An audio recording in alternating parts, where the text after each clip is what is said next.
Hello everybody and welcome to a review of, I'm sorry, gotta fix the camera a bit. Okay, let me go back. Okay, so we're covering episode 11 of not Whisper Me a Love Song, I gotta get to that. The many sides of voice acting radio. Since it's my day off from work, I finally got a chance to talk about this episode before other shows come out. Now, we are in the month of summer. Yes, summer. Summer animes are coming and there are so many anime shows to talk about. Now, me personally, with all these other shows coming out in the summer, I won't be able to talk about all shows or do reviews of shows of the past. That shows that I want to talk about, like Sekirei, because I'm rewatching Sekirei, because I remember that's a classic. But it's so hard to catch up on a few shows. But summer's here. We got a lot of summer shows that's coming out. There is one show that I'm actually excited to watch. And even though I read it, it's the elf can't be on a diet. That the chubby elf girl losing weight. That show I am excited to talk about. Like for real, I'm excited to talk about that show. But that's here and there. There's other summer shows I'm gonna talk about, so get ready for that. The many sides of voice acting radio. Now, we're close to the ending of this show. It's close. We're almost done with the ending, and episode 11 just showed us just how bad. Well, no, it just showed us how the industry works when it comes to voice acting. It's like, when it comes to voice acting, there's a lot of things. Yeah, I mean, like, people think you have this one dream, but there's a lot of steps to to get to where you need to be.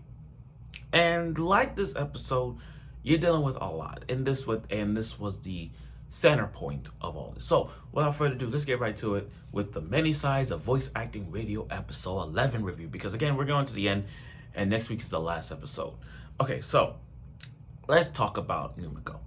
This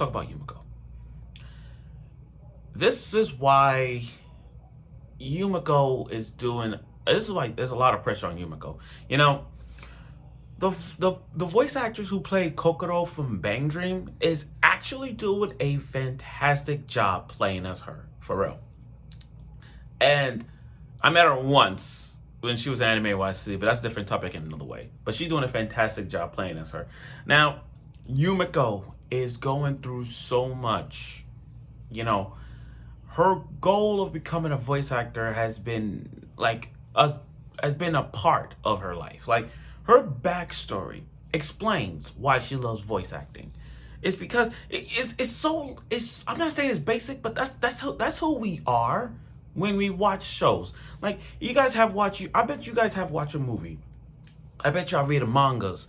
And I bet you guys watch anime, all that stuff. And every time you see them do something, your mind open up to like, I want to do that. Yumiko, same thing. And when she watches shows, she's like, I want to do anime. I want to do voice acting. And that's part of life. I mean, I'm not saying that's part of life, but that's how everybody gets to follow their dreams. Once they see something, they do it. Like, take it from me.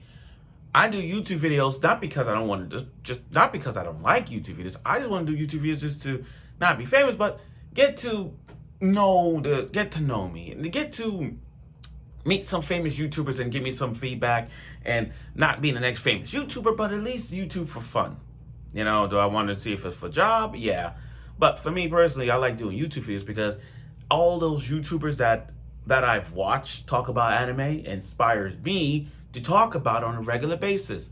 One particular person is Giga. Like, I admire Giga, like, for real. You know what I mean? So that's what Yumiko is doing. So Yumiko wants to become a voice actor, and I don't know, and her mom didn't like that support, but she wants to see her succeed. And her grandma wants to see her and promise her to see her perform. And then tragedy struck when her grandma died, and she failed.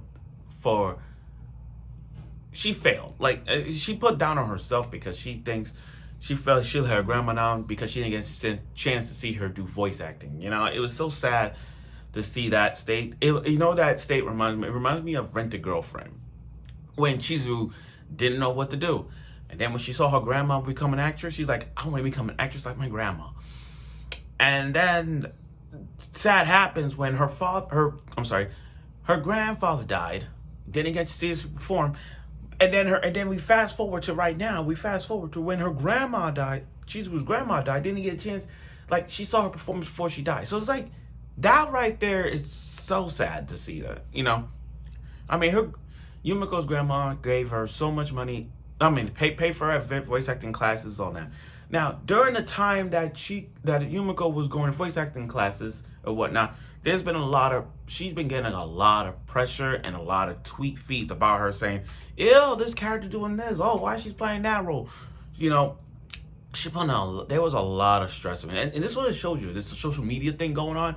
It's like, damn, it's like all of this. And then grandmother paid for her agency.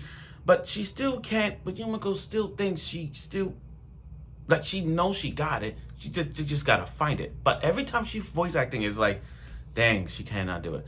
Now, Yumiko is playing this. It's like, for this episode of them doing it, she has to play this important role. And they're giving her more pressure. The amount of pressure Yumiko has in this one is so top notch compared to Chika's right now.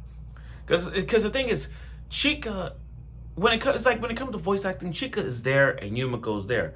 But Chika has gone through so much dealing with family drama and whatnot that Yumiko is still, in the voice acting level, is still not up there as Chika's level. Now, again, Yumiko's putting so much pressure. I mean, there was times that in this episode that she sat across and didn't say that to Chika. She's just studying her own. But the question is, what am I doing wrong? Why can't I do this? Why can't I do that? And I hate the director in this one. The director gets on my fucking nerves in this one, because the director is giving Yumiko is like time and time, retake after retake after retake after retake after retake. And I'm like, how many times are you gonna make Yumiko lose her voice? How many times is you gonna let Yumiko like go screechy, like all that stuff? Like, come on. Like, come on, guys. And I hate these criticisms that they're giving her. Like, I get it. She's not as pro. She's not a pro as to all the voice actors in the anime. I get it. She's not as pro-like. But give her some confidence. Give her some train of thoughts. If she said, what am I doing wrong? Say something. Don't hide it. Say something. And that's what's going on in this episode. It's like nobody is not telling her what to, giving her advice. She's just taking these huge criticisms, and nobody is not giving her the benefit of the doubt. Nobody's like telling her, you gotta do this, you gotta do that. I feel like you should do this. It's like, can we get some nice criticism? Like, can we get some positive feedback about her first performance, and then just go hard, and not go hard knocks, but don't say something so negative to Yumiko that's gonna drag her confidence down. Okay, you could say something negative, but don't put that negative into a huge freaking pile of crap in her mind that makes her thinking this voice acting was a waste of time. But in Yumiko's case, she knows that she's doing this for her grandma. And now we know why she's doing this. It's not because she loves anime, which she does, but it's like watching anime and realizing her dream and doing it for her grandma makes absolutely sense. Now, I do like the last part where Chika absolutely wants to help now. She finally sees that Yumiko is struggling, and she is willing to help her out. And next week is the last episode, so I know this is gonna be a good run for Yumiko and Chika's friendship. Yeah, and some Yuri if they're gonna put some in it, but that's how it is there. So I look forward to it. But overall, though, this episode was kind of cringy for me, because it's like Yumiko is putting so much work in this that I feel that they're not giving her credit. I mean, like, again, she may not be as the a veteran type voice actor, but she is trying. And I get the director's putting so much pressure on her, because this is like, that particular episode is like the main episode for her voice. Like, she's gonna have a huge role, and that's just gonna stress her out. And they're not giving her the confidence or any wisdom or whatnot. And this is, again, there's an amount of pressure on Yumiko in this entire arc this little arc that they're going through. So I look forward to her. But I know next week Chika and Yumiko are going to work together like always. And even though they got their differences, they still going to work together. So I look forward to it. So thank you for watching my review of Many Sides of Voice Acting Radio, episode 11. Like I said, first day of summer, it's here. I got some summer shows to talk about. Maybe I'll talk about it in my next YouTube video. I'll tell you what shows I'm going to be talking about in the summer. But I look forward to it. So stay tuned.